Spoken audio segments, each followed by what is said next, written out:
Hi everyone, this is Sikha. I welcome you all to today's session of my channel that is WeBiotic. So previous class में हमने profess 1 of meiosis 1 discuss किया था। Profess 1 में हमने पढ़ा था 5 जो फेजेस थे, leptotene, zygotene, pachytene, diplotene and diakinesis. इन 5 फेजेस के बारे में हमने क्लियरली डिस्कस किया था। आज हम डिस्कस करेंगे metaphase 1, anaphase 1 and telophase 1 and meiosis 2। ठीक है, चलो शुरू करते हैं। तो हमने प्रोफेस 1 में क्या किया था, होमोलोगस क्रोमोसोम वो पास पास आए थे।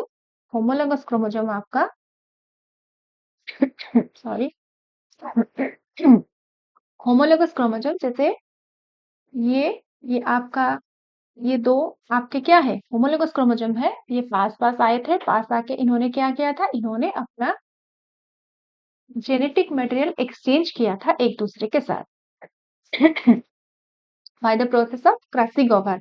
फिर एक्सचेंज करने के बाद क्या हो गए थे, इनके बीच जो इन्हें होल्ड करके रखने के लिए यहाँ पे इन दोनों के बीच जो कॉम्प्लेक्स था, साइनेप्टोनिमल कॉम्प्लेक्स बना था, वो डिसअपियर कर गया और ये धीरे धीरे एक दूसरे से क्या, जो काइज्मा बना था यहाँ पे एक सेट स्ट्रक्चर ऐसे, ये धीरे धीरे टर्मिनलाइजेशन हो गया और ये दोनों क्या हो गए, एक दूसरे से अलग हो गए। तब क्या होगा, नेक्स्ट फेज में क्या होगा, मेटाफेज में इस मेटाफेज 1 में क्या होगा, ये जो एक होमोलोगस पेयर, जितने भी होमोलोगस पेयर थे वो क्या हो जाएंगे। यहाँ पे मैंने ऐसे सेल आपका ड्रॉ नहीं किया है, ठीक है। ये जो थे आपका, ये आपके आके इक्वेटर पर अरेंज हो जाएंगे, ठीक है। ये इक्वेटर है, यहाँ पर आके आपके होमोलोगस पेयर क्या हो जाएंगे, अरेंज हो जाएंगे। अगर मैं माइटोसिस की बात करूं, माइटोसिस में क्या हुआ था, ऐसे एक एक करके क्रोमोसोम अरेंज होते थे, नॉट होमोलोगस पेयर। ठीक है, थोड़ा समझने की कोशिश कीजिए। ऐसे ऐसे करके वहां पे भी इक्वेटोरियल प्लेट पर अरेंज होते थे, नॉट होमोलोगस पेयर। लेकिन यहाँ पे क्या होता है, देखो ये होमोलोगस पेयर आके इक्वेटर पर सॉरी होमोलोगस पेयर आके क्या हो जाते हैं, अरेंज हो जाते हैं आपके इक्वेटोरियल प्लेट पर, सिर्फ या फिर मेटाफेजिक प्लेट भी कहते हैं इसे। ये सिर्फ मेटाफेज में यही होता है, जो हुआ था हमारा आपका माइटोसिस में वही होता है। माइटोसिस में क्या होता है, वही होता है ना, क्रोमोसोम्स आके आपके मेटाफिजिक प्लेट पर अरेंज हो जाते हैं, इक्वेटोरियल प्लेट पर अरेंज हो जाते हैं, यहाँ पे भी वही होता है। बट डिफरेंस क्या है माइटोसिस और इसमें माइटोसिस में ये इंडिविजुअल क्रोमोसोम आके क्या करते हैं, ये अपने अपने सिस्टर क्रोमाटिड्स को इस फेज में बना चुके हैं, ये आके अरेंज हो जाते हैं। लेकिन यहाँ पे क्या होता है, होमोलोगस क्रोमोसोम आके अरेंज होते हैं, एक के साथ उसका कॉम्प्लीमेंटरी होमोलोगस, एक के साथ उसका होमोलोगस, ऐसे दो लाइन करके अलाइन होके अरेंज हो जाते हैं। ऐसा होने से क्या क्या होगा, डिफरेंस देखो। यहाँ पे सपोज ये सेपरेट से क्रोमोसोम बना रहा, यहाँ पे क्या होता है, काइनेटोकोर बोला था, एक प्रोटीन का स्ट्रक्चर होता है जहां पे आके क्या अटैच होता है, जहां पे आके आपका ये जो बनता है आपका क्या, माइटोटिक स्पिंडल, ये आपके यहाँ से अटैच होता है। और इस पोल में जो माइटोटिक स्पिंडल बनना है, ये यहाँ से आके अटैच होता है। दैट मीन एक क्रोमोसोम के जो दो थे क्या, काइनेटोकोर, ये दोनों ही अटैच हो जाते हैं किसके साथ, माइटोटिक स्पिंडल के साथ। पर देखो यहाँ पे क्या होता है, एक क्रोमोसोम का ये एक माइटोटिक स्पिंडल, ये एक्सपोज है किसके लिए, ये एक्सपोज है आपके माइक्रोट्यूबुल्स, जो है क्या आपका माइटोटिक स्पिंडल, उसके लिए। फिर क्या यहाँ पे जो काइनेटोकोर है, ये अटैच हो पा रहा है किसी स्पिंडल फाइबर के साथ, नहीं। इसके ऊपर जो है, क्या ये अटैच हो पा रहा है, it is getting attached, no, ये अटैच हो रहा है। डिफरेंस देखा आपने, जो माइटोटिक स्पिंडल जब अटैच करेगा तो क्या करेगा, अटैच होने के बाद यह क्या करेगा, खींच लेगा, इस क्रोमोसोम को खींच लेगा। जब यहाँ पे एक ही पोल पर अटैच हुआ है, एक ही पार्ट पर अटैच हुआ है, तो ये पूरे क्रोमोसोम को खींच लेगा। यहाँ पे भी इस काइनेटोकोर पे जो अटैच हुआ है, ये पूरे क्रोमोसोम को खींच लेगा नीचे की तरफ, उसकी पोल की तरफ खींच लेगा, एक पोल की तरफ। और ये उस पोल की तरफ खींच लेगा, राइट। लेकिन यहाँ पे क्या होता था, यहाँ पे आपके दो आपके जो काइनेटोकोर थे वो ओपन थे और वहां पे आके आपका माइटोटिक स्पिंडल अटैच हो जाता था। यहाँ पे बाहर में ड्रॉ कर रहा हूँ, ये आपका क्रोमोसोम हुआ, ये आपका क्या हुआ, काइनेटोकोर हुआ माइटोसिस में। यहाँ पे अटैच होता है आपका माइटोटिक स्पिंडल और यहाँ पे भी आके अटैच होता है। तो क्या होता है, ये खींचता है और दो सिस्टर क्रोमैटिड्स वो ये बीच में से सेपरेट हो जाते हैं, सेपरेट होके अलग अलग क्रोमोसोम के रूप में चले जाते हैं दो अपोजिट पोल में। ये क्या होता है आपका माइटोसिस में ऐसा होता है। लेकिन देखो मेयोसिस में क्या होता है, यही एक डिफरेंस है और कुछ नहीं।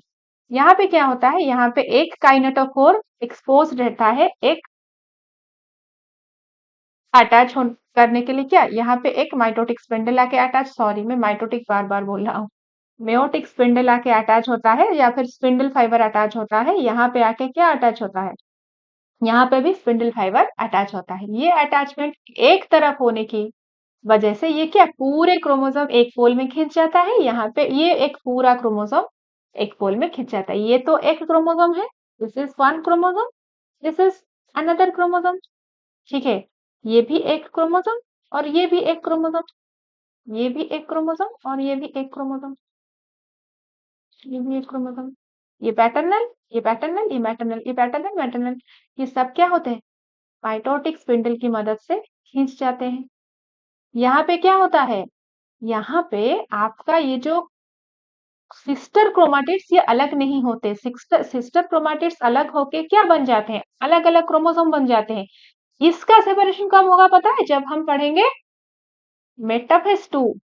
जब मेटाफेज 2 पढ़ेंगे, मेटाफेज 2 में ये सेपरेट हो जाएंगे एक दूसरे से। लेकिन मेटाफेज 1 में क्या होता है, the bivalent chromosome align on the equatorial plate, ये इक्वेटोरियल प्लेट पे आके अरेंज हो गए, अलाइन हो गए, बाइवेलेंट क्रोमोसोम ये अरेंज हो गए इक्वेटोरियल प्लेट पे।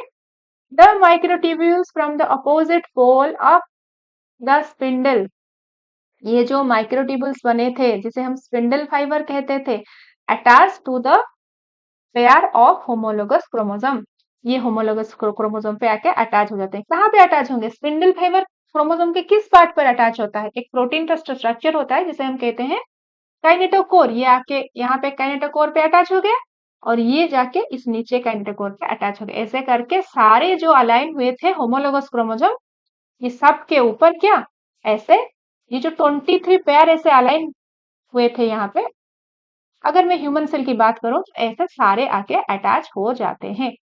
तो अटैच होने के बाद क्या होता है, माइटोटिक स्पिंडल जब श्रिंक करता है तो क्या होता है, ये खींच लेता है क्रोमोसोम को। यहाँ पे देखो, यहाँ पे आपका ये सारे क्रोमोसोम एक पोल पर चले गए और ये सारे क्रोमोसोम एक पोल पर चले गए, ठीक है। ये जो सिस्टर क्रोमैटिड्स अलाइन हुए थे, फिर उसके बाद आपके माइटोटिक स्पिंडल आके अटैच हुआ, अटैच होने के बाद देखो ये अब एक दूसरे से अलग हो गए, ठीक है। बट यहाँ पे आपका क्रोमोसोम कितना था, यहाँ पे आपका क्रोमोसोम कितना था, यहाँ पे क्रोमोसोम 1 2 3 4 5 6 था, क्रोमोसोम कितना था, दैट मीन 2n था, क्रोमोसोम 2n। और इस सेल में अभी क्रोमोसोम कितना है, अभी भी 2n है, सिर्फ अपोजिट पोल में मूव किए हैं, लेकिन क्रोमोसोम कितना है, वही 2n है। पता है इसके बाद क्या होगा, अब मैं कलर चेंज नहीं करूंगी, आप समझ चुके होंगे। फिर इसके बाद क्या होगा, ये अपोजिट पोल में चले गए, फिर क्या होगा, साइटोकाइनेसिस हो जाएगा। साइटोकाइनेसिस होने के बाद ये क्या हो जाएगा, दो सेल में कन्वर्ट हो जाएगा। दो सेल में जब कन्वर्ट हो जाएगा तो क्या, यहाँ पे 3 और ये जो दो सेल बनेंगे, यहाँ पे 3 chromosome, that means genetic content half हो जाएगा, ठीक है। ऐसे रॉफली में बना रही हूँ क्रोमोसोम, जेनेटिक कंटेंट हाफ हो गया आपका, यहाँ पे भी एन, यहाँ पे भी एन। लेकिन जेनेटिक आपका क्रोमोसोम नंबर हाफ हो गया, क्रोमोसोम नंबर यहाँ पे रिड्यूस टू हाफ। अब खत्म हो गया, अब आपका खत्म हो गया, मेयोसिस 1 खत्म हो गया, ठीक है।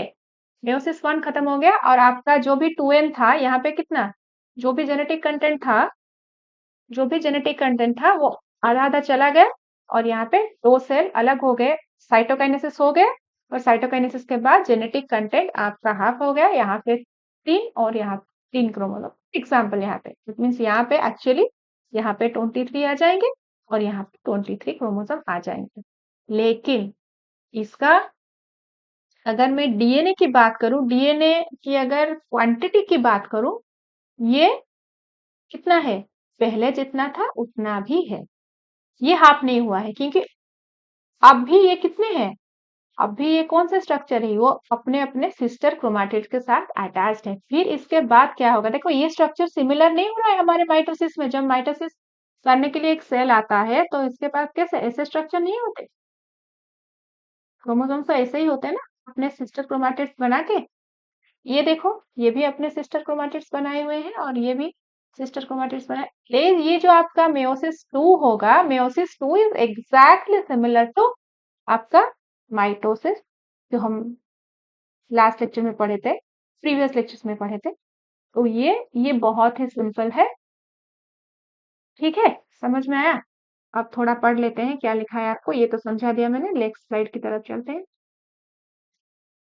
तो ये देखो, ये आपका प्रोफेस 1 है, एक्सचेंज अब यहाँ पे आपको दिखाया हुआ है, ये क्या, ये पॉइंट ऑफ कांटेक्ट है, काइस्माटा दिखाया गया है, और ये पेयरिंग ऑफ होमोलोगस क्रोमोसोम हुआ है, यहाँ पे क्रॉसिंग ओवर हुआ है। ये प्रोफेज 1 में ये सब कुछ हो चुका है, ये पैटर्नल क्रोमोसोम और एक क्या, मैटरनल क्रोमोसोम। मेटाफेज में क्या हो गया, ये मेटाफेज में, नहीं नहीं गलत बोला मैंने आपको, ये इस हर क्रोमोसोम को अलग अलग कलर में दिखा रहा है। ये इस पेयर का पैटर्नल, ये नीचे वाला मैटरनल, इसका ये पैटर्नल, और ये पैटर्नल, सपोज ये आपका मैटरनल, ये पैटर्नल, ये आपका मैटर, ये हर एक क्रोमोसोम अलग अलग कलर में दिखा रहा था। हमने क्या किया था, मैटर और पैटर्नल अलग अलग कलर में दिखाया था। ये देखो यहाँ पे क्या हुआ, यहाँ पे अरेंज हो गए आके इक्वेटोरियल प्लेट पर, इक्वेटोरियल प्लेट पर अरेंज होने के बाद माइटोटिक स्पिंडल आके इनका अटैच हो रहा है, और माइटोटिक स्पिंडल अटैच होने के बाद ये ऑपोजिट पोल में, देखो यहाँ पे ऑपोजिट पोल में यहाँ पे मूव कर गए, यहाँ पे ये ऑपोजिट पोल में ये मूव कर गए, जो मैंने आपको दिखाया था यहाँ पे, इस डायग्राम को, इस डायग्राम को दिखा रहा है। देखो यहाँ पे ये ऑपोजिट पोल पे मूव कर गए। फिर उसके बाद क्या हुआ, फिर उसके बाद साइटोकाइनेसिस हो गया, साइटोकाइनेसिस के बाद आपका 2 सेल बन गए, जिसमें आपका जेनेटिक कंटेंट कितना हो गया, जेनेटिक कंटेंट आपका रिड्यूस टू हाफ हो गया। ये जो स्ट्रक्चर आपको दिखा रहा है, ये क्या है, ये है काइनेटोकोर,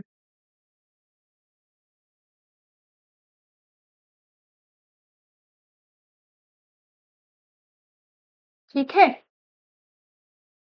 पढ़ लेते हैं क्या है, एनाफेज 1 में क्या होता है, मेटाफेज में क्या क्या हुआ था, मेटाफेज में ये इक्वेटोरियल प्लेट पर अरेंज हुए थे और माइटोटिक स्पिंडल आके अटैच हुआ था।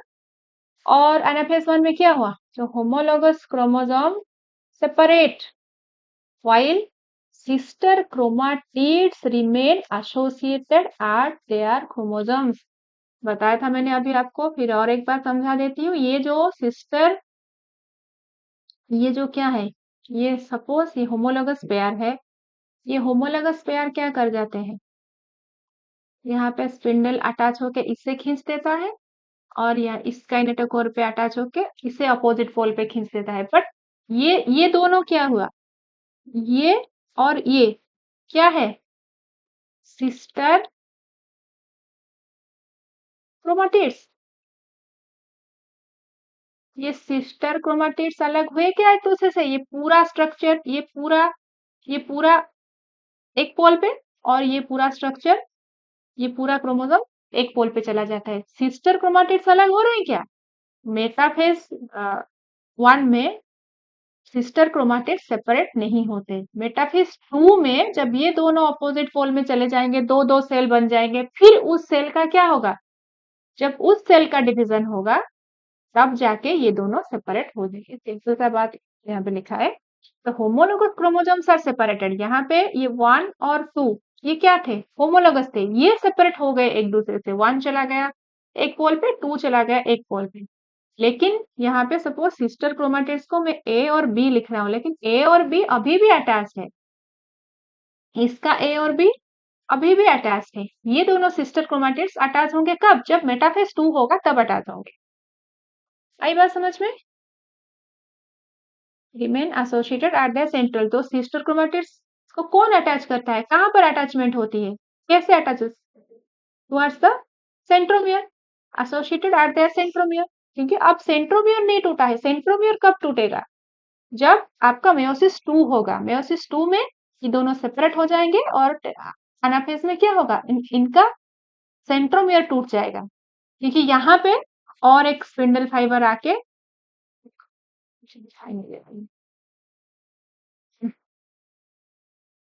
यहाँ पे जब एक स्पिंडल फाइबर और आके अटैच हो जाएगा, ये दोनों को क्या करेगा, दोनों को ऐसे खींच देगा। अब ये दोनों अटैच है। यहाँ पे अगर आके एक स्पिंडल फाइबर, जब ये अलग सेल में चले जाएंगे, उस सेल का जब डिवीजन होगा तब माइटोटिकल ये डिवाइड करेगा। यहाँ पे आके एक स्पिंडल फाइबर अटैच हो, ये दोनों को, दोनों सिस्टर क्रोमेटिड्स को अलग कर देगा। इस फेज में नहीं होता, ये आपको याद रखना है। ठीक है, वेरी सिंपल, बहुत मतलब आसान है। फिर क्या होता है टेलोफेज में, क्या होता है वही जो नॉर्मल, मतलब माइटोसिस टेलोफेज में क्या होता है, न्यूक्लियर मेम्ब्रेन, न्यूक्लियोलस जो डिसअपियर हुए थे वो क्या हो जाएंगे, रीअपियर कर जाएंगे। Okay, cytokinesis follows and this is the follows and this is called as dyad of cells। इसके बाद क्या हो जाएगा, देखो इस स्टेज को ये बोल रहा है। टेलोफेज में क्या हो रहा है, साइटोकाइनेसिस हो जाएगा। साइटोकाइनेसिस के बाद ये दो दो मतलब डायड डायड स्टेज आ जाएगा। although in many cases the chromosomes do undergo some dispersion, they do not reach the extremely extended state of interphase nucleus, the stage between two meiotic division is called interkinesis। अब यहाँ पे एक meiotic division खत्म हुआ, फिर उसके बाद क्या होगा, मेयोसिस 2 होगा। इनके बीच जो गैप है, जो फेज है, मेयोसिस 1 खत्म हुआ और मेयोसिस मेयोसिस 1 के बाद मेयोसिस 2 होता है ना। मेयोसिस 1 खत्म हुआ, उसके बाद क्या होगा, मेयोसिस 2। मेयोसिस 1 के बाद मेयोसिस 2 होता है। इनके बीच जो गैप होता है इसे हम क्या कहते हैं, इंटरकाइनेसिस। ठीक है, इसे हम क्या कहते हैं, इंटरकाइनेसिस। ठीक है, it is a very short lived period। Interkinesis is followed by prophase 2, a much simpler prophase than prophase 1। prophase 1 तो बहुत कॉम्प्लेक्स था, leptotene, zygotene, pachytene, diplotene and diakinesis हुआ था। आपका meiosis 2 is completely similar to your mitosis.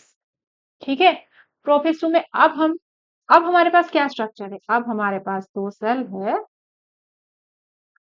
अब हमारे पास दो cell है, देखो अब हमारे पास प्रोफेज 1 खत्म हो चुका है, सॉरी मेयोसिस 1 खत्म हो चुका है। अब हमारे पास दो सेल है जिसमें जेनेटिक कंटेंट क्या है, इसमें भी एन है, इसमें भी एन है।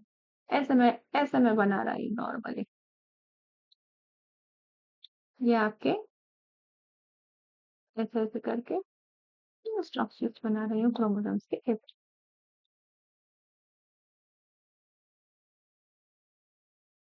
ठीक है, समझ में आया?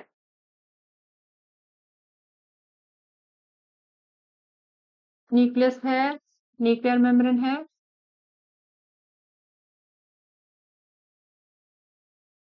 Meiosis 2 is initiated immediately after cytokinesis, usually before the chromosomes have fully elongated।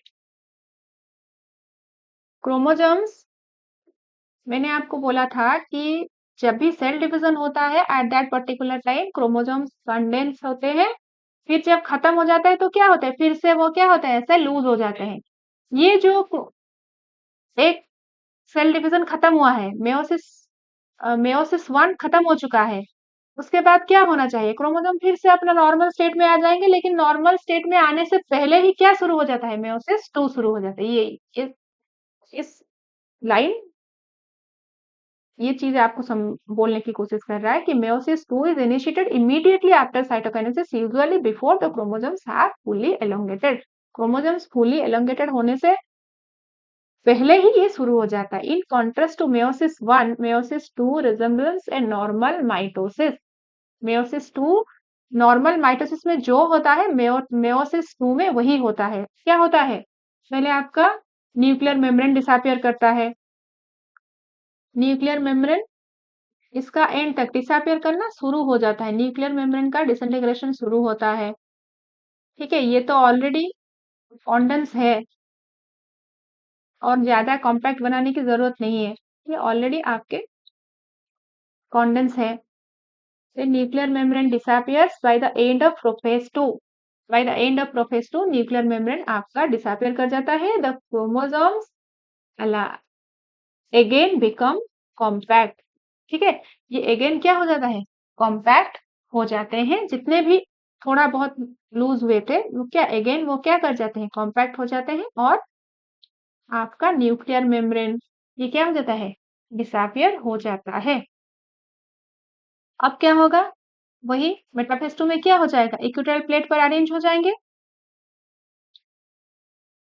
ये सपोज सेल मेम्ब्रेन नहीं बना रहा हूं मैं, ये यहाँ पे आके क्या हो जाएंगे,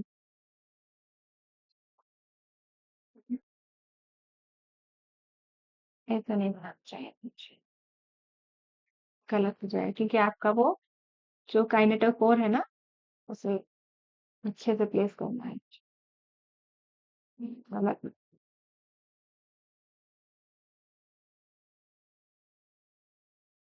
ठीक है।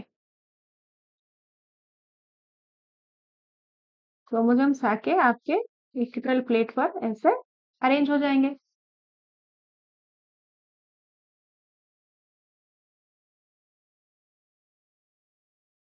ये आपका काइनेटोकोर हुआ, ये आपका काइनेटोकोर हुआ, और क्या होगा, स्पिंडल फॉर्मेशन हो जाएगा, और स्पिंडल फाइबर क्या करेंगे, अटैच हो जाएंगे आके। ये आपका सेंट्रियोल हुआ, ये स्पिंडल फाइबर अटैच हो गए जाके, क्रोमोसोम इक्वेटोरियल प्लेट पर आ गए, और फिर क्या होगा, ये जो सेंट्रोमियर है, सेंट्रोमियर बीच में से हट जाएगा, सेंट्रोमियर बीच में से क्या हो जाएगा, हट जाएगा। हट जाने के बाद क्या होगा,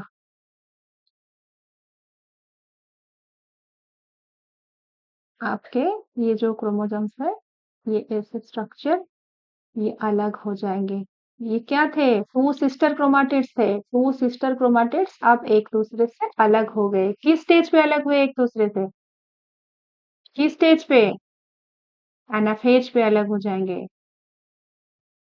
ये जो लगे हुए थे एक दूसरे के साथ, सेंट्रोमियर पे अटैच थे, क्या होगा, माइटोटिक स्पिंडल उन्हें क्या करेगा, खींच देगा एक दूसरे से अलग करके, दो अपोजिट पोल में ले आएगा, ड्रैग कर लेगा दो अपोजिट पोल में।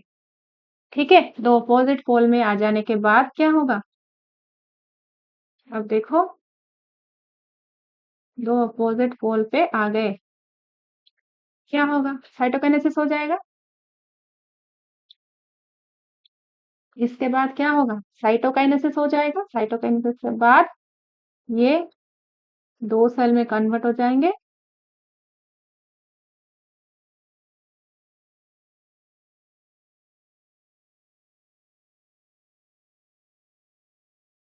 दो सेल में कन्वर्ट हो जाएंगे, फिर इनका क्या,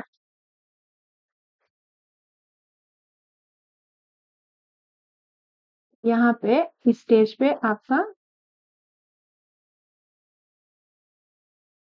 न्यूक्लियोलस फिर से अपीयर कर जाएगा, जो डिसअपीयर हुआ था वो अपीयर कर जाएगा। ठीक है, पढ़ लेते हैं क्या लिखा है आपका एनसीईआरटी में। Metaphase 2 at this stage the chromosomes align at the equatorial plate and the microtubules from opposite poles of the spindle get attached to the kinetochore of sister chromatids। यहाँ पे अटैच हो रहे हैं kinetochore of sister chromatid। ये आपका metaphase क्या metaphase 2 attach हो रहे हैं। फिर क्या एनाफेज में क्या होगा, इट बिगिंस एनाफेज 2 में क्या होता है, it begins with the simultaneous splitting of centromere. Centromere टूट रहा है, टूट के क्या हो रहे हैं, क्रोमोसोम अपोजिट पोल में मूव कर रहे हैं। Centromere of each chromosome which was holding the sister chromatids together, allowing them to move towards the opposite pole of the cell। Cell नहीं बनाया मैंने आपको, ऐसे यहाँ पे समझाया, ये अपोजिट पोल में मूव कर रहे हैं सेल के। ये किसका कैरेक्टरिस्टिक फीचर है, एनाफेज का। ठीक है, एनाफेज के बाद क्या है, टेलोफेज यहाँ पे है। टेलोफेज में क्या होता है, meiosis ends with telophase 2 in which the two groups of chromosomes once again get enclosed by nuclear envelope।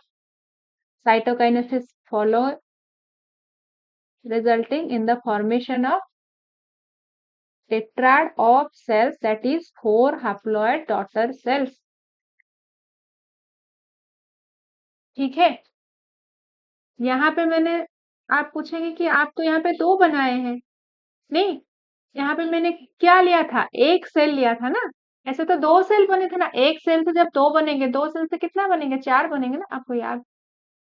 ये हमने एक सेल लिया था जिसने मेयोसिस 1 कंप्लीट किया। मेयोसिस 1 कंप्लीट करने के बाद क्रोमोसोम नंबर इसका हाफ हो गया। अब मैंने ना यहाँ पे ये जो दिखाया है, ये 1 दिखाया है, इससे 2 बने, ये 2 बने, और इससे भी तो 2 बनेंगे ना, इससे भी तो 2 बनेंगे, तो नहीं हुआ। एट लास्ट कितना सेल हो गया, 4 हैप्लॉइड सेल बन गए। समझ में आया। तो मेयोसिस में क्या होता है, एक डिप्लॉइड सेल से, ये एक आपका सिंगल डिप्लॉइड सेल था, ये सिंगल डिप्लॉइड सेल से आपका 1 2 3 4 हैप्लॉइड सेल बनते हैं। समझ में आया। तो यहाँ पे देखो, स्ट्रक्चर को मैं थोड़ा समझा देती हूँ। यहाँ पे क्या है, ये जो आपका एनसीईआरटी में जो डायग्राम दिया हुआ है, ये क्या है, कलर चेंज कर लेते हैं।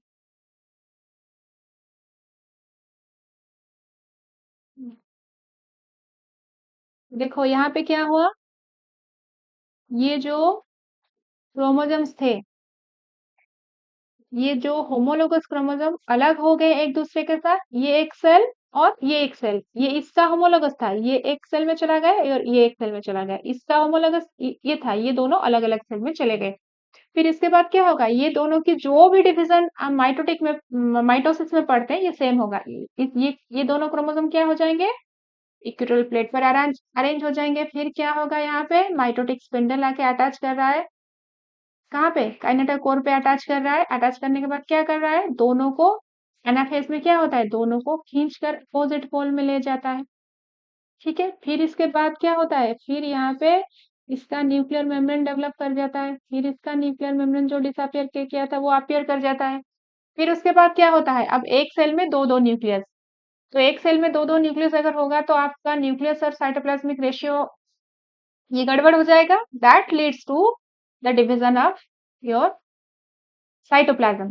तो साइटोप्लाज्म डिवाइड करके ये 2 सेल बनाता है। ये एग्जैक्ट सेम पैटर्न इस सेल के साथ भी होता है, ये डिवाइड करके ये 2 हैप्लॉइड सेल बनाता है, क्योंकि ये haploid, haploid to what, haploid to your first जो था ये वाला। बट यहाँ पे तो देखो, यहाँ पे तो क्रोमोसोम नंबर कितने थे, यहाँ पे तो यहाँ पे तो क्रोमोसोम नंबर, सपोज एग्जैक्टली अगर बात करो, यहाँ पे तो 2 क्रोमोसोम थे और यहाँ पे भी 2 क्रोमोसोम था, और फाइनली कितने क्रोमोसोम थे सेल में, यहाँ पे भी 2 है, यहाँ पे भी 2 है।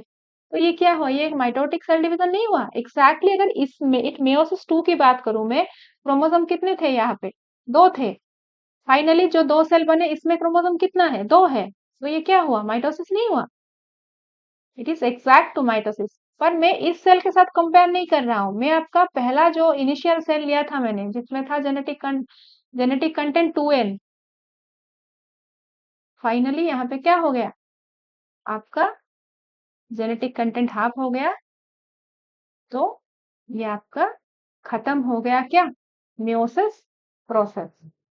एट लास्ट ये गैमेट्स बन गए, ये एक गैमेट, ये गैमेट, ये गैमेट। एक मेयोसिस से आपका कितना बनता है, एक अगर जर्मिनल एपिथेलियल सेल डिवाइड करता है मेयोटिकली, तो कितना हैप्लॉइड सेल बनाता है, कितना गैमेट बनाता है, 4 गैमेट्स बनाता है। क्लियर। थोड़ा सिग्निफिकेंस क्या है, सिग्निफिकेंस तो हम इंट्रोडक्शन में भी पढ़ चुके थे क्या, meiosis is the mechanism by which conservation of specific chromosome number of each species is achieved across generation in sexually reproducing organisms। ये कंजर्व होके रहते हैं, आपका जो भी क्रोमोसोम नंबर है ये क्या होता है, क्रॉसिंग ओवर होने के बाद ये क्या कंजर्व होके रहता है in sexually reproducing organisms, even though the process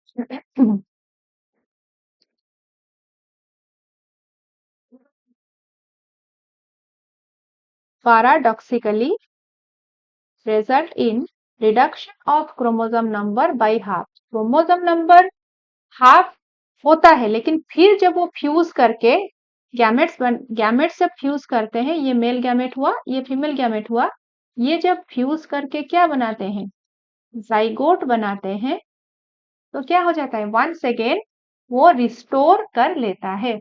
it is also increase the genetic variability. इसके बारे में मैंने बात किया था जब हम पढ़ रहे थे क्या, क्रॉसिंग ओवर पढ़ रहे थे, एक्सचेंज ऑफ जेनेटिक मटेरियल जब होता है तब क्या होता है, वेराइटी आता है, डिफरेंट कैरेक्टर्स वेराइटी आता है in the population of the organism. वरना हर कोई सेम दिखता है, कोई डिफरेंट कैरेक्टर ही नहीं है होता, हर कोई मतलब व्हाइट कलर कम्प्लेक्शन का दिखता है, हर कोई एक जैसे दिखता है। ये जो वेरिएशन हो रहा है, this is possible because of the crossing over, exchange of genetic material हो रहा है। ठीक है, population of the organism from one generation to next। variation is very important for the process of evolution। variation किसके लिए चाहिए, variation है कि उस वेरिएशन की वजह से ही धीरे धीरे इवोल्यूशन हो रहा है। इवोल्यूशन किसके लिए, जीन में चेंज अगर होगा तो ही तो कुछ होगा ना, इवोल्यूशन होगा। अगर कोई भी कैरेक्टर हो, उस वो अगर जेनेटिकली अगर वो जीन में कोई चेंजेस नहीं आएगा तो कैरेक्टर में कोई चेंजेस नहीं आएगा। अगर जीन में चेंजेस हो रहा है, genetic changes leads to behavioral changes, leads to change in your character, and change in your behavior, change in your character leads to evolution। ठीक है, आई होप आपको अच्छे से समझ में आया होगा। अगर कोई डाउट होगा तो आप मुझे कमेंट सेक्शन में पूछ सकते हैं। Thank you so much for watching, and हम नेक्स्ट क्लास में थोड़ा एक समरी डिस्कस कर लेंगे, फिर आपका ये जो चैप्टर नंबर 10 खत्म हो जाएगा। फिर हम नेक्स्ट आई थिंक साइटोलॉजी शुरू करेंगे, जो आपको समझने के लिए इजी होगा ये सेल साइकिल, सेल डिवीजन पढ़ने के बाद। Till then take care and bye bye.